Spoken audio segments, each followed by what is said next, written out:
don't know, I feel a certain atmosphere, some inspiring atmosphere living in Norway. It's not easy to explain.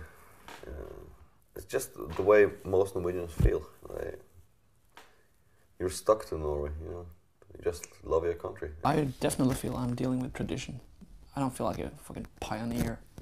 We never went out and did Dark Throne for other things than tradition. I was jamming with some guys, we call ourselves Black Death, and it was awful. Like any other band starting out, it's just awful. We didn't know how to play, and you know, we were influenced by everything from Celtic Frost to Cryptic Slaughter, which is basically like California-based or whatever weird spastic hardcore act. I kept like one member from there, and we just went on, changed the name to Dark Throne in the fall of '87, and things got more serious. We recorded first shitty demo tape like in early '88, and then one guy that I knew called me up and said, "Do you need a guitar player?" And yeah, sure, we need a guitar player. That was Nocturnal Culto. The first meeting with Fenris went very well. Yeah, we came along, and you know, I started playing with them straight away. You know, we would make the sort of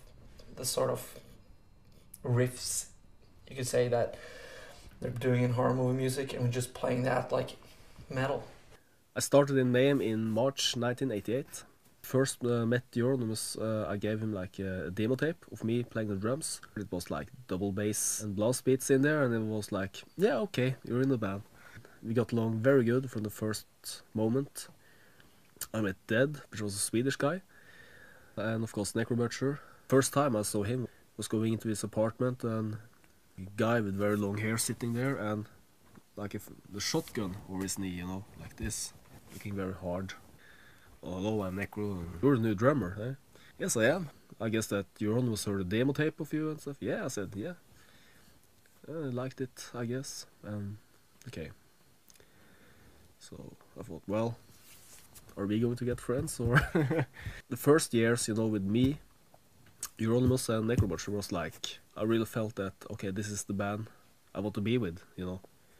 Because we really had something special going on. In 1989, I got in touch with these guys who played more extreme heavy metal, not this Iron Maiden type of guys, but and they played more seriously. They had bands, and they corresponded with other musicians in something they call the death metal underground. It's like an international network of youth playing heavy metal, extreme heavy metal music.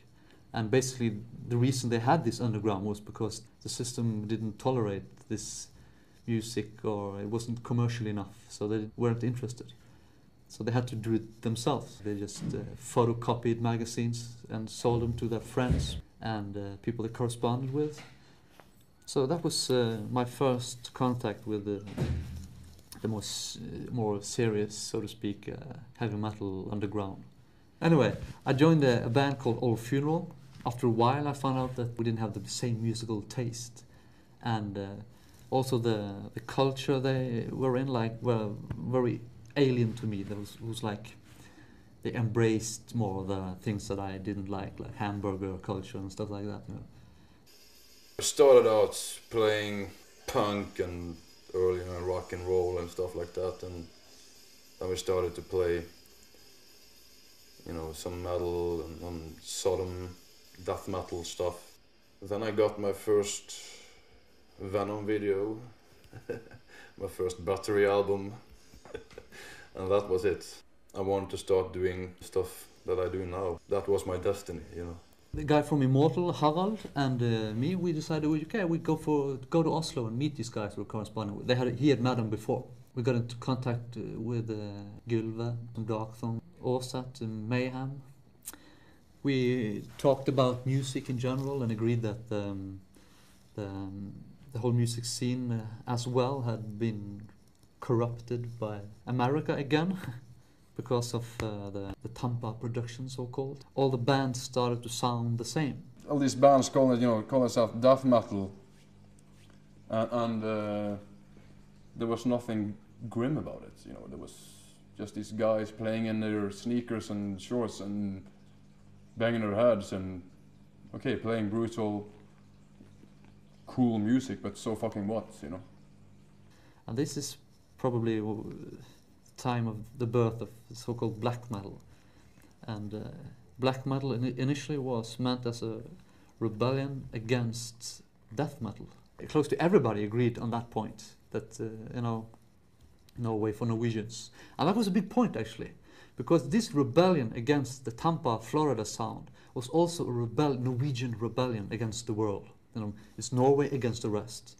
So that explains why there were no other so-called black metal bands in the world at the time except in Norway. We said, fuck it. We're gonna play primitive black metal. This is what we listen to, this is what we're feeling right now.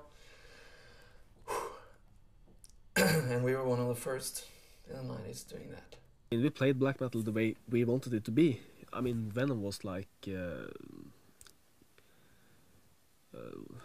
I wanted to be like the fastest, dirtiest man in the world, you know, and sing about things that repelled people like Satan and murder and stuff like that, you know. I mean, they really didn't take it too seriously, like we did. Yeah. There's been a lot of criticism that we misinterpreted Venom, for instance, or Celtic Frost. But, you know, we knew that this is our interpretation. We're taking it further. These people were playing a game and that these people were making an illusion, but I think they played a game that we all could enjoy and like to participate. Every death metal album, every thrash metal album basically had painted cover, cover art. And people hadn't seen like photos. Well, the underground knew that Mayhem used corpse paint shit, but people in general looking through the vinyls and CD racks, they were just like, what the hell is this? A blast from the past? This is cold. I mean, it was not like that, well, guys, now let's put on some corpse paint and get some photos. It was like, for us, it was like kind of a ritual. We were wearing corpse paint without taking photos. I mean, we just disappeared in some desolate place. Always very silent, we didn't say a word. It was inspiring for us as a band. We did take a camera with us and take some photos, which was not really like we were posing, but it was more of a natural thing. You fucking dress up, you have the candles and you just like walk in the fucking forest. I did that, Varg Vikernes did it. It's part of the deal. This is the basement of our famous shop, Helvete. We wanted the real customers and the black metal people to feel right at home, as well as we wanted the people who didn't belong there to just back off and get the hell out. It looked like hell in there. So the name really suits the environment inside there. In the summer of 91, I went to the Helvete shop run by Euronymous for the first time. And that was like a kick in the back. It was very dark inside the shop. And there were upside down crosses. People wearing bizarre outfits with, dark clothes, a lot of spikes. Makeup and that kind of stuff. I used black clothes myself, but they had taken it a bit further then. And the atmosphere I felt there and then was that kind of atmosphere that I had wanted to feel in a place all my life. Like, this was the place of my dreams. I guess I was more excited than the other guys in Darkthrone. I like to hang out there and sit and drink and talk, like, discuss things and talk shit, shoot the fucking breeze. Euronymous and Mayhem and all that stuff going on in the early 90s was very influential. And I think that Euronymous as a character was extremely angry and upset. And today, I might have redefined my own opinions of the guy, but he was certainly very influential. All the mythology is written down by Christians, and they've kind of written in a humoristic way, you know, like with this certain Christian arrogance, just laughing at the religion.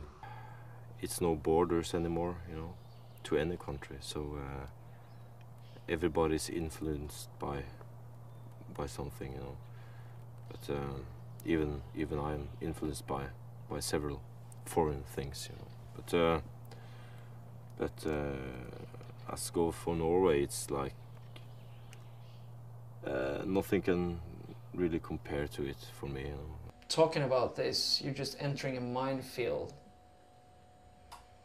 You don't know, and what you say is gonna blow up. I mean,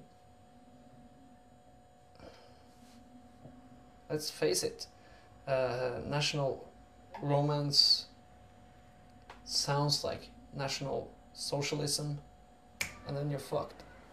And then when we're starting to put our heads in with the national romantic people that basically just want to dress up for our national day and hail our fjords, I mean, it's all just a big mess.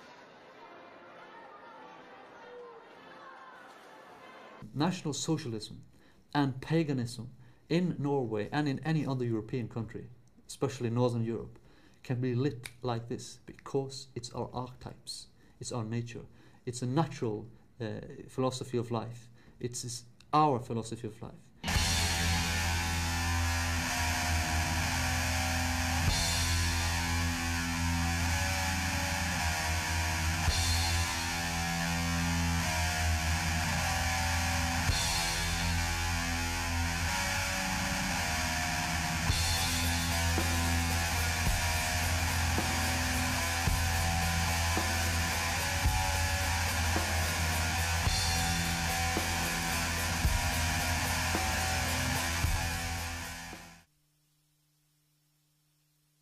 A state church is a church built by the architecture of the early Middle Ages, and it's called a stave church because the church is built on 4 different poles that we call staves.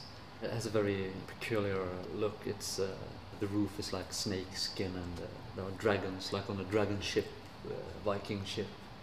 Sure, they say they have historical value, religious value and all this, but what they fail to remember is the fact that if you take, for instance, Front of Stave Church, the church was built in another county in Norway, and they moved the church, I think, in the 19th century to this spot.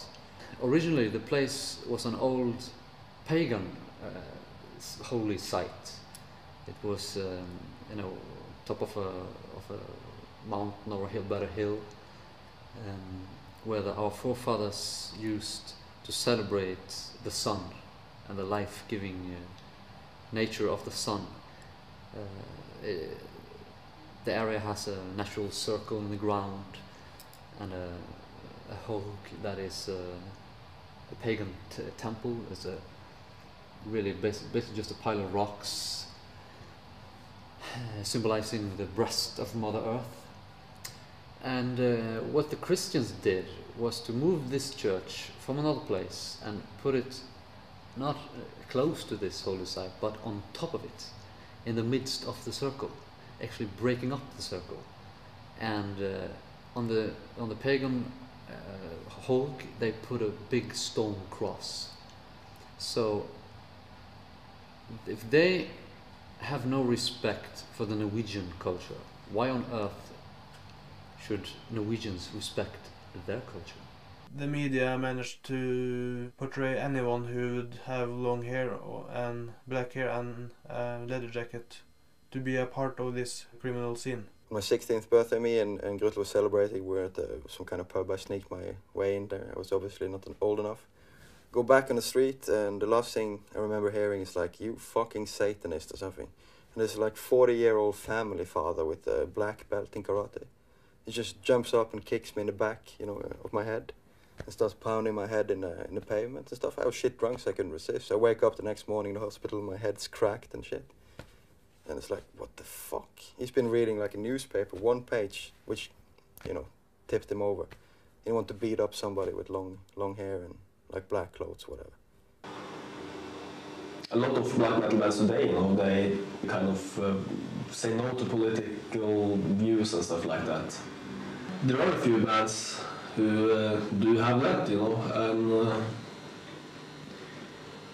I mean, maybe not as, you know, clearly as Burzum, you know.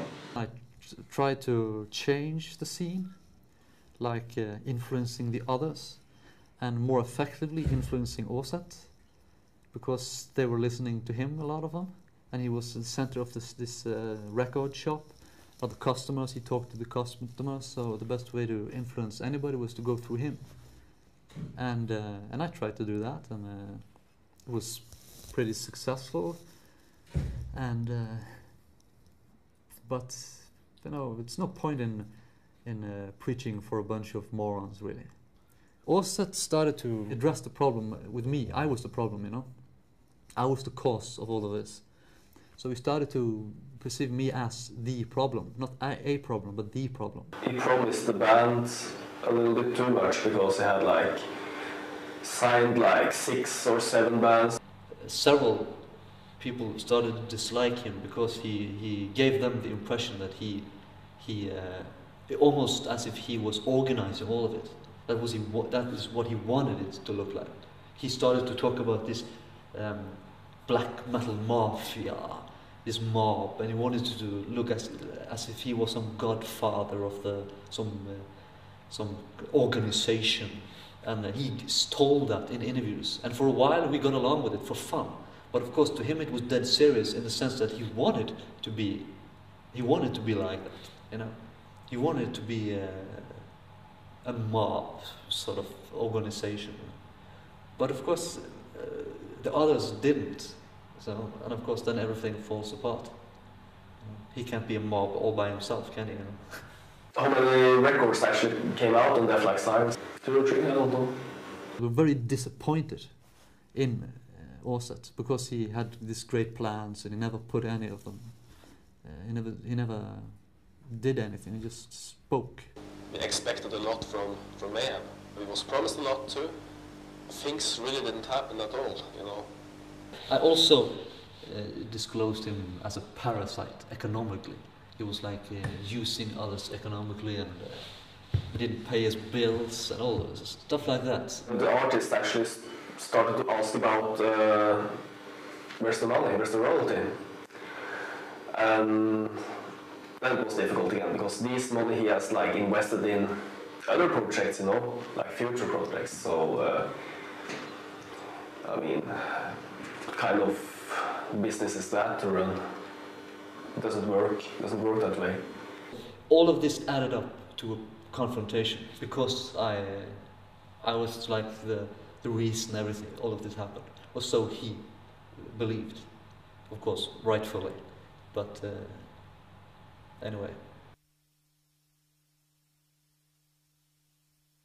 I had driven the car from Bergen to Oslo, 8 hours. I had some naps on the way, because when the other guy was driving, and killed the guy. On the way back home, we had to drive a big, what do you call it, omvei. On the way back from Oslo, we drove a different way. And I had to, you know, get rid of the clothes. A friend of mine had a sweatshirt in the back, and I luckily had a pair of pants in the car, you know, on the floor, you know. And so I got rid of the clothes and everything. We had to escape police. Actually, I drove away from the police. You know, typical bad luck. On the way back, we thought that okay, we had to phone somebody in Bergen, you know, a friend of mine, so he could start making up an alibi. And in a town called Hønefoss, we found a phone booth, but there was a lot of youth, you know, gathered around it. So we just drove on, found another one, we stopped the car and it was broken. And you know, it didn't work. So the other guy was, I was in the car, the other guy found out that the phone was broken. And the police came. I know, and he was very suspicious. You know, in retrospective, I believe that probably this gang of youth had, you know, ruined the telephone. You know, they kicked it and broken the glass and everything. And they had moved on to the next phone booth. And of course the policeman thought that we were the ones, you know. It was typical bad luck. You just killed a guy and the police think you're ruining phone booths. You know? So he turned around and started to follow us.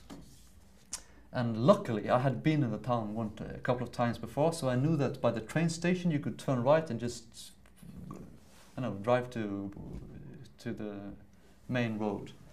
And we were driving faster and faster and the police just followed us. And when I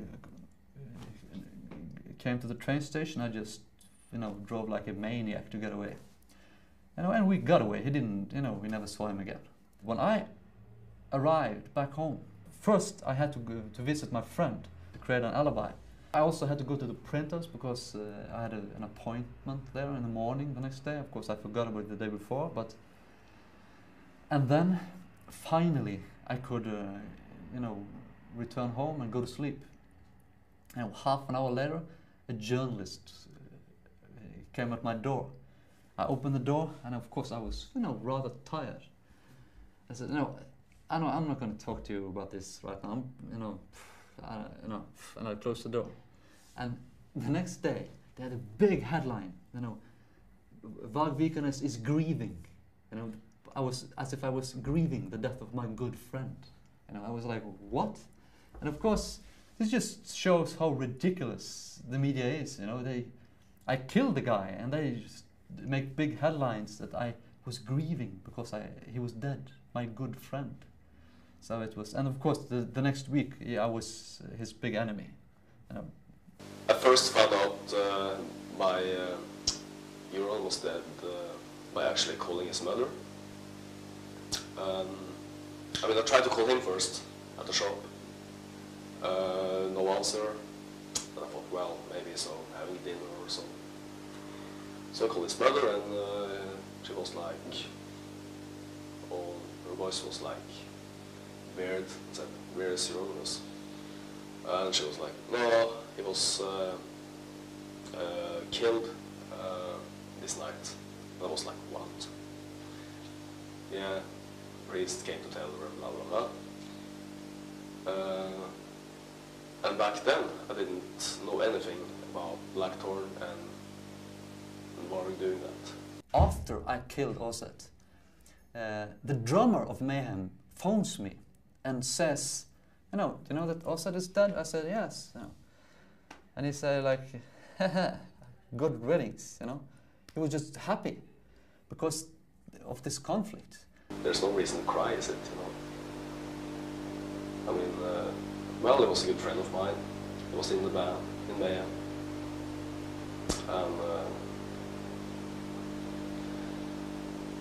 But I mean, as I said, like 1,010 times before, it might easily also have gone the other way, that Varg has been killed, you know. Could have, if Jorn was into killing him first, you know. So, well, I might seem careless about it, and I am, you know. I see no reason that I really should care about this. We did not think it was Count Grishnak, so we were looking out. We were watching our backs. At the time we had like some kind of verbal war kind of thing with the Finnish and Swedish, you know, black metal guys. So I thought it was maybe some of them. So of course I started, you know, acquiring guns and knives. But of course there was no attack. I got this letter, I think it was from Sweden or something, with some pretty heavy threats of Euronymous. It was like Euronymous from that year till this year, and then just like rip. And that was posted before the murder, but it just reached me like the day before, or the day after. So I think like this is some people on the fucking killing spree, or some guy on the fucking killing spree, or some person on the fucking killing spree here. So when Euronymous was decked, I was like, Jesus fucking Christ. I'm up next. Or even Varg could be up next. I had my own label at the time, because I didn't want anything to do with them, so I just, you know, started my own label. Why should I want anything to do with Death Like Silence production when I didn't want anything to do with the people? So I started my own label, and the albums were done, you know, at the time. So I went to Oslo to pick them up, and while in Oslo, why not, you know, visit Gylve of Darkthrone, and you know, maybe I wanted to give him a CD and all this, you know. So, and I had a friend accompanying me, one of the guys I plotted with after the killing, to get an alibi. So he was all shaky and nervous. And when we got to Gylve's place, you know, we talked, and he probably understood what had happened. He's not, unlike most of the others, he's not dumb. He had this paranoia and was convinced that perhaps I was going to kill him as well. So, and the guy I brought with me, he was really nervous, you know. So he probably thought that, okay, why is this guy nervous? You know, maybe they had some plans to kill me as well, because he had read the newspapers as well, and perhaps believed or thought that perhaps it's true. Perhaps he wanted to take over and get rid of all the important people, you know. And he was, of course, one of the important people. So, you know, and we just talked about everything, talked about the killing and all of this. Of course, I didn't tell him that I did it. And when I was leaving, I said, "Oh, you want a CD, right?" "Oh, yes, you want a CD. Okay, you know, come out. It's in the car." And he was like, "Oh, really?" So, when we were leaving his apartment, he brought a big axe. And he said, "Well, you never know." So he brought this huge two-handed fire axe to get a CD in the car, because he was really paranoid and confused. I never really expected Varg, because I fucking told him I had this letter, and I was thinking of giving that letter to the police, okay? And the thing that Varg said was not, "Don't do it." It's like, he was not putting an emphasis on it or anything like that. It was like, "Don't do it." And that's what I'm thinking. Why? I mean, if he'd done it, why the hell didn't he want me to bring some evidence to the police that maybe someone else did it? So then that was probably when he was in my house, and then I felt more certain that he did not do it. Still, I fucking brought the axe out. I mean, what the hell is wrong with that? I'm telling you, I was fearing people lurking in the forest around my house. But of course, it's an amusing story, really. You know, he brought a big axe, you know, to walk 20 meters to the car and pick up a CD and go back. So this is funny. The attorney I had was like, he thought that the church burning cases weren't important at all, so he didn't bother putting much energy into them, because he meant that this murder charge was the important charge. And of course that's correct. But because, you know, if you burn a church in Norway, you get like 1 or 2 years in prison, because that's you know, just damaging property. And then you get maybe, you know, 6 months extra because it's religious value or something. But if you kill somebody, you can get 21 years. So, but of course, in effect, they weren't angry that I killed that person. You know, he was just a problem, pain in the ass anyway to them. What they were angry at was, of course, that they believed that I had burned or were responsible for all the burnings of these churches. That was their. So my attorney, I think, got it all wrong.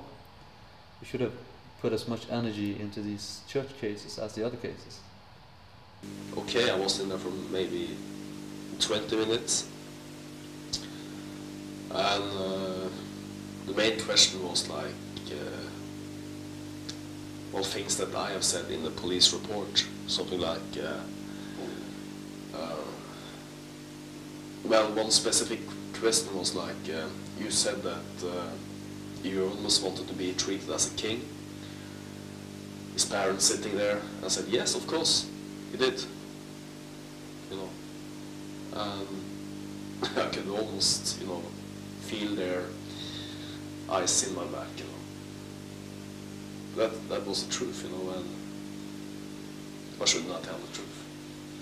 A Swedish mental patient testifying against me, who claimed in court that I had drunk her blood from her neck.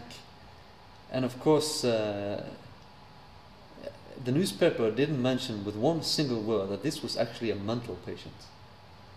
So the front page the next day was that, you know, the count drank my blood. Vikernes did some good albums in the old days, which is priceless to this day. You know, it's that is black metal. Really. Worldwide press got into it, and then it exploded.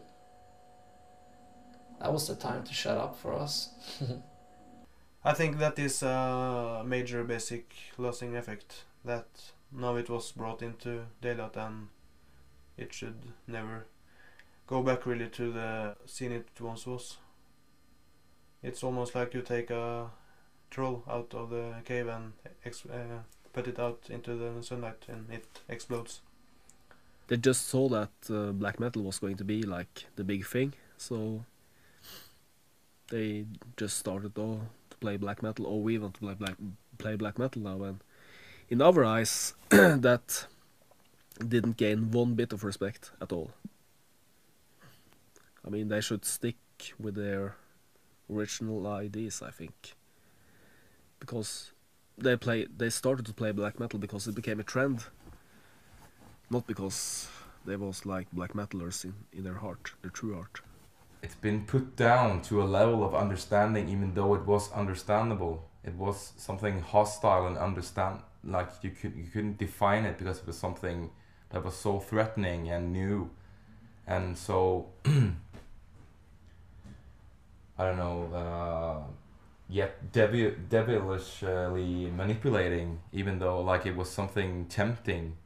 But it's been set down on such a level that it's been like put into an understandable form for stupid human beings, that it's lost its own validity. I didn't think our reactions was anything near strange. We were more like, this sucks, and what the hell is going on, and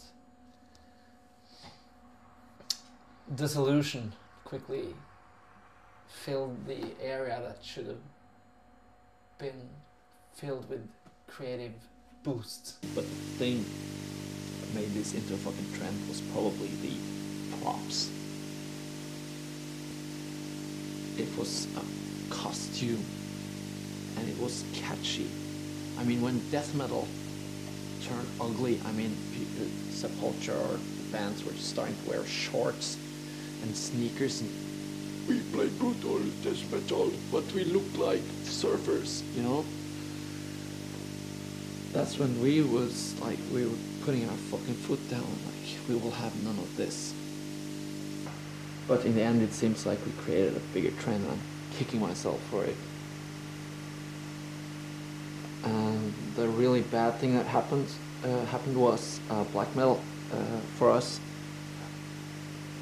Like, thrash metal was aggression, brutality. Death metal was more like twisted, insane. But black metal took a lot of that, but added atmosphere. And that was when what went wrong was a lot of bands starting out, maybe like 94, taking this thing further, was people just focusing on the atmosphere. And it added to the atmosphere, but when they focused on the atmosphere, they took the atmosphere away, because the thing that was dynamite with black metal was aggression, heritage from the 80s and atmosphere, but these bands just took the atmosphere and then added to it, like synthesizers, female vocals, triggered bass drums, beautiful production, solos, whatnot, you know. And then it's just a parody of itself. And then all the kids love it. A lot of bands are very clean and playing nice music, being nice to the media, just sucking asses all over. So it's much more accepted today. It is. So, but that's the time we're living in now. You know, I think it was more magic to the whole thing. You know, in the early 90s, I guess, yeah.